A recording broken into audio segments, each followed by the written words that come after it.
warahmatullahi wabarakatuh. Shalom, Om Swastiastu, Namo Buddhaya, salam kebajikan. Perkenalkan, nama saya Kaila Widianti dengan NIM A1D5479. Saya Putri Indiani Samosir dengan NIM A1D52484. Saya Afwan Zaida Rasulullah dengan NIM A1D524082. Adapun tujuan dari pembuatan video ini untuk menjelaskan secara rinci budaya organisasi dan iklim organisasi. Simak sampai akhir ya.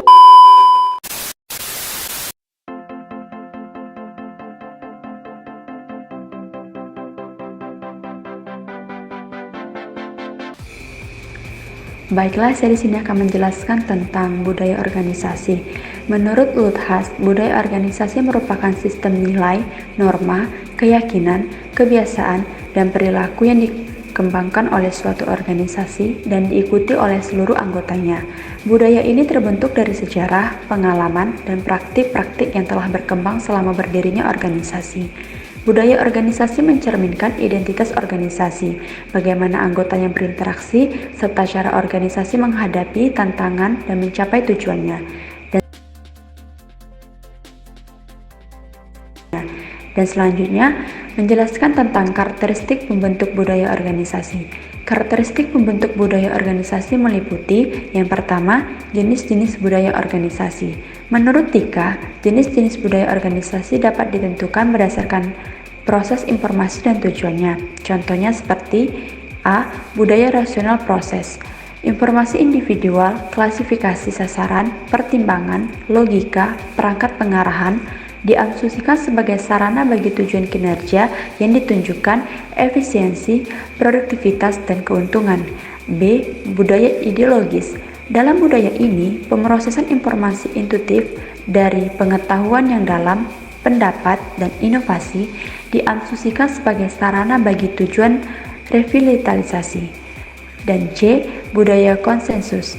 Dalam budaya ini, pemrosesan informasi kolektif, diskusi, partisipasi, dan konsensus diasumsikan untuk menjadi sarana bagi tujuan kohesi iklim, moral, dan kerjasama kelompok. Dan D. Budaya hierarki. Dalam budaya ini, pemrosesan informasi formal, dokumentasi, komputasi, dan evaluasi diasumsikan sebagai sarana bagi tujuan kesinambungan, stabilitas, kontrol, dan koordinasi. Dan selanjutnya, ciri-ciri budaya organisasi.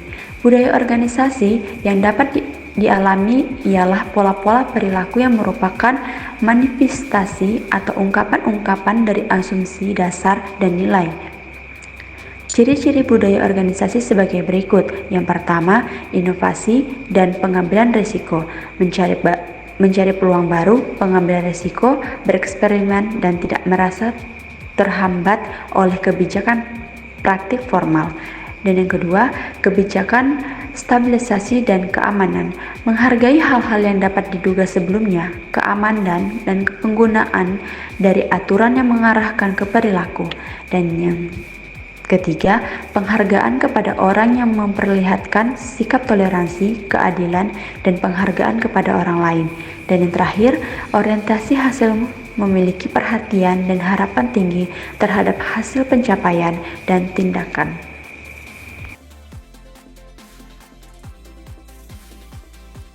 Selanjutnya saya akan menjelaskan tentang perbandingan budaya organisasi kuat dan budaya organisasi lemah. Ciri-ciri budaya organisasi yang kuat. Budaya organisasi kuat memiliki beberapa ciri yang membedakannya dari budaya organisasi lemah. Berikut ada beberapa ciri-ciri budaya organisasi kuat, yaitu yang pertama, nilai-nilai inti yang dipelihara secara intensif. Nilai-nilai inti organisasi dipegang secara intensif dan dianut bersama secara luas oleh anggota organisasi.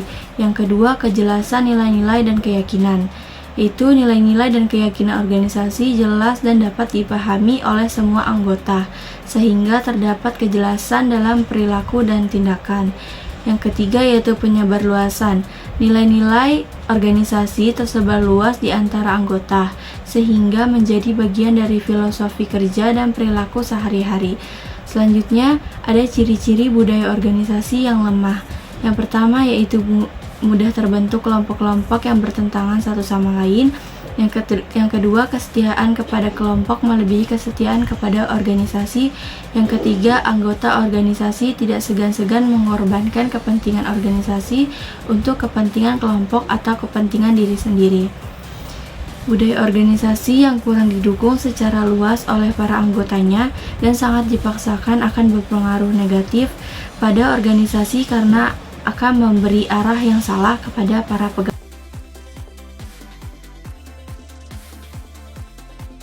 Saya akan menjelaskan materi tentang faktor-faktor yang mempengaruhi budaya organisasi dan iklim organisasi. Yang pertama, materi faktor-faktor yang mempengaruhi budaya organisasi. Banyak keuntungan yang bisa didapat oleh perusahaan apabila memiliki budaya organisasi yang sehat. Bila budaya perusahaan yang ada justru menurunkan tingkat produktivitas dan profitabilitas perusahaan. Mungkin hal ini disebabkan karena budaya yang tidak baik. Untuk memperbaikinya, kita perlu memperhatikan beberapa faktor yang mempengaruhi budaya organisasi.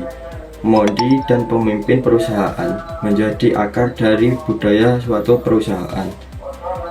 Terdapat 5 cara pemimpin membentuk budaya organisasi perusahaan, antara lain atensi, reaksi terhadap kritis, model peran, alokasinya terhadap penghargaan, dan kriteria terhadap seleksi karyawan. Selain faktor kepemimpinan, faktor lain yang mempengaruhi budaya organisasi perusahaan yaitu yang pertama motivasi, yang kedua gaya manajemen dan kepemimpinan, yang ketiga komunikasi, yang keempat karakteristik dan struktur organisasi, yang kelima tingkat formalitas organisasi. Banyak faktor yang mempengaruhi terjadinya perubahan terhadap budaya organisasi, antara lain berkembangnya sains dan teknologi yang berpengaruh dalam kegiatan produksi, manajemen atau pelayanan terhadap konsumen. Kedua, adanya penemuan produk baru sehingga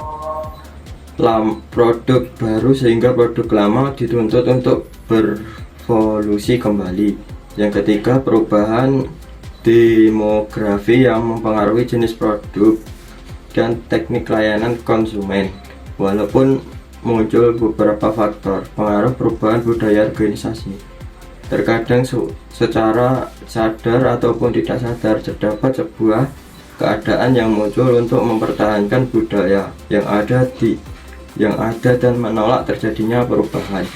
Penyebab beragam, entah dari kebiasaan kerja atau kurangnya kepercayaan dari anggota terhadap manajemen organisasi yang dijalani.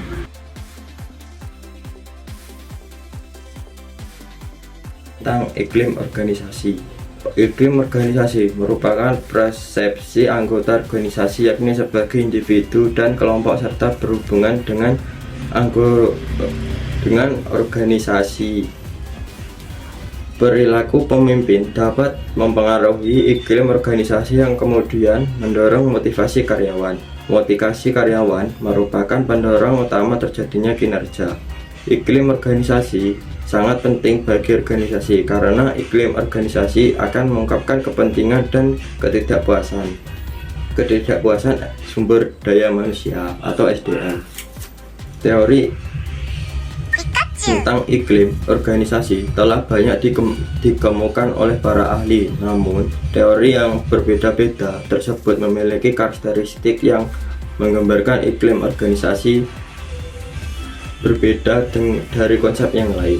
Pentingnya iklim organisasi ini salah satunya karena banyaknya perubahan dan kemajuan, serta pencanggihan teknologi yang ada dari masa ke masa.